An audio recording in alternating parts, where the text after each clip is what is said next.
découvert que j'étais un entrepreneur social un peu sur le tard, quand Ashoka s'est présenté, en fait, pour me dire que j'avais l'air d'un entrepreneur social. Et ça m'a fait plaisir, puis en même temps, ça m'a amené sur une voie un peu différente. C'est-à-dire que, puis je vais rejoindre beaucoup des propos de Alt là-dessus, parce que au départ, puis j'ai aimé beaucoup là, ces histoires d'innovateurs, disruptive, the bridging ones, the receptive ones, parce que c'est vrai que ça existe comme ça. Puis au début, on est très passionnés et on est certain de notre affaire, mais c'est juste dans notre tête, dans notre cœur aussi, là, forcément, parce qu'effectivement, c'est motivé par une espèce de mouvement d'amour. Dans mon cas, c'était les enfants que je voyais qui tombaient en deux chaises, qui ne réussissaient pas, que personne ne s'occupait. J'ai une petite anecdote en passant. Je vais être un peu disruptive, still. Mais tantôt, je voyais un magnifique bébé dans la porte. Je ne sais pas si la maman est encore là, avec une robe rouge. Et on ne pouvait pas la manquer. On ne pouvait pas manquer ce bébé-là parce qu'il était complètement... C'était le plus attentif de la salle. Vraiment. Et puis vous allez comprendre pourquoi je dis tout ça après. Mais il était absolument magnifique. Il regardait tout le monde. Il regardait à un moment donné ce jeune homme avec une barbe et qui lui cherchait quelqu'un dans la salle ou un siège ou je ne sais pas quoi.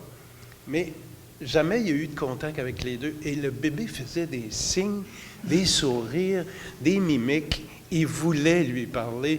Puis, et pour moi, ça, c'est un gros fil conducteur. C'est un pattern.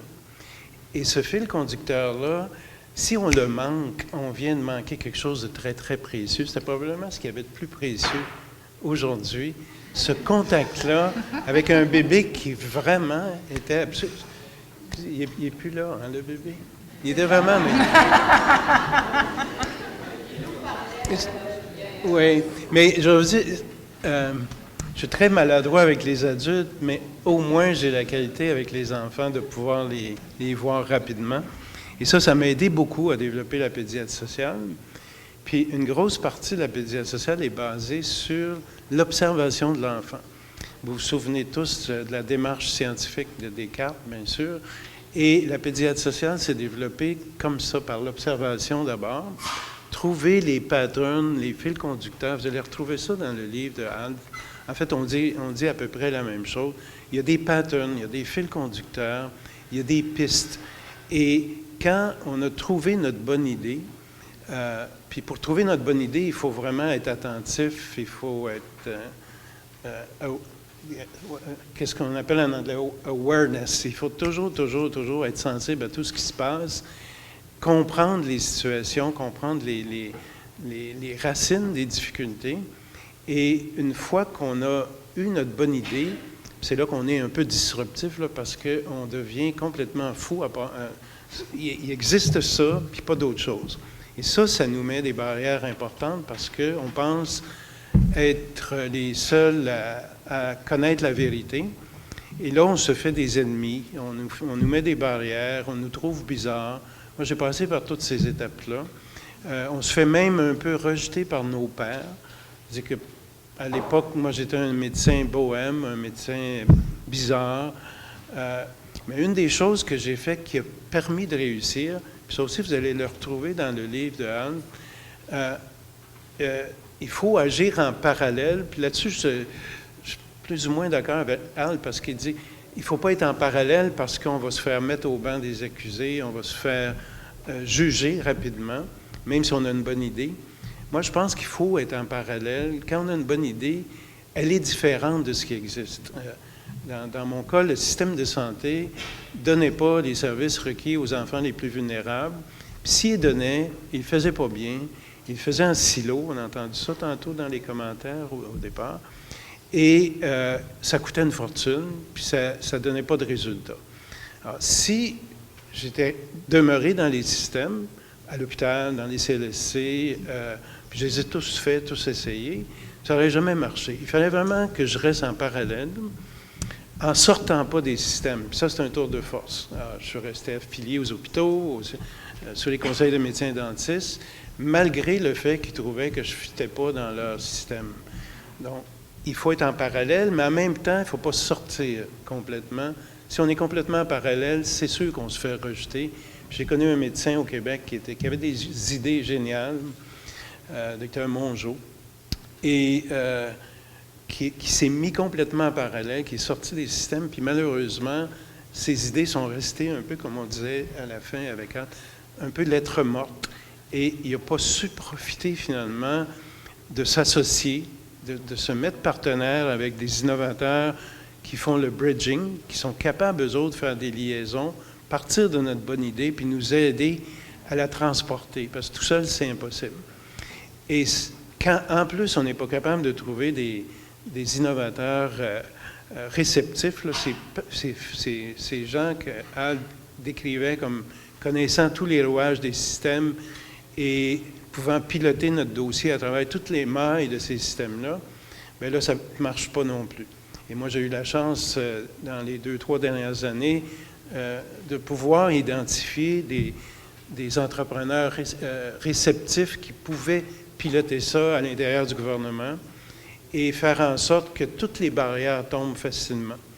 Puis, avant le discours du budget, du dernier budget du Québec, 2 semaines avant, ces personnes-là ont réussi à m'amener, avec le ministre des Finances, le convaincre que dans le budget, s'ils faisaient ça, ça aurait un impact important parce qu'on est en train, avec ça, plus qu'avec le ministre de la Santé d'ailleurs, de changer le paradigme médical. C'est-à-dire de passer d'un paradigme médical en silo, avec tout le focus mis sur les symptômes physiques, sur un paradigme médical de médecine sociale, en fait, où on intègre tous les besoins des enfants, tous les droits bafoués des enfants, puis où on permet aux gens de travailler ensemble.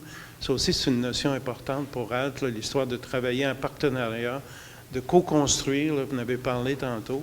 Alors nous, nos équipes, ils co-construisent ensemble, c'est jamais en silo, et maintenant, on est capable d'entraîner les établissements, particulièrement les CLSC, les écoles, la DPJ, dans notre rouage. Ils viennent avec nous faire des plans d'intervention. Mais ça, c'est un long processus.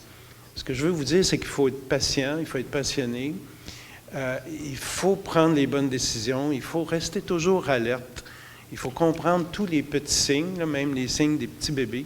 D'ailleurs, ma pratique est complètement basée sur l'observation de l'enfant, qui est capable de nous dire exactement ce qu'il veut, c'est quoi ses besoins, puis quel que soit son âge, même un bébé de 5, 6 mois, il est capable de nous dire, si on l'observe bien, puis si on interagit bien avec lui, tout ce qu'il a besoin. Alors, c'est très, très résumé ce que je voulais vous dire, mais en fait, ce que je voulais surtout, c'est renforcer ce qu'on retrouve dans le livre de Anne, parce que tout est vrai là-dedans. Les côtés les plus importants, ça reste la passion, ça reste un peu long. Hein? La dernière notion, puis je ne veux pas l'oublier, mais l'autre notion majeure qui est dans les incontournables pour le livre, c'est créer du mouvement. Dès qu'on a une bonne idée, si vous commencez à créer du mouvement, ça va vous permettre d'aller chercher plein de monde, puis des gens que vous ne connaissez pas, vous ne vous attendez pas que ces gens-là viennent vous aider, puis ils arrivent comme ça subitement, parce qu'ils ont senti le mouvement. Puis quand le bébé ne réagit pas, puis vous voulez savoir pourquoi il ne dort pas toute la nuit, vous créez du mouvement autour du bébé, puis le bébé il va vous le dire. Donc ce principe-là, là, c'est peut-être le plus important, celui de créer du mouvement quand vous êtes un entrepreneur social. Vous ne pouvez pas être statique. Vous êtes toujours en action, toujours en train de bouger, toujours en innovation. Ah, voilà, merci. Merci, Gilles.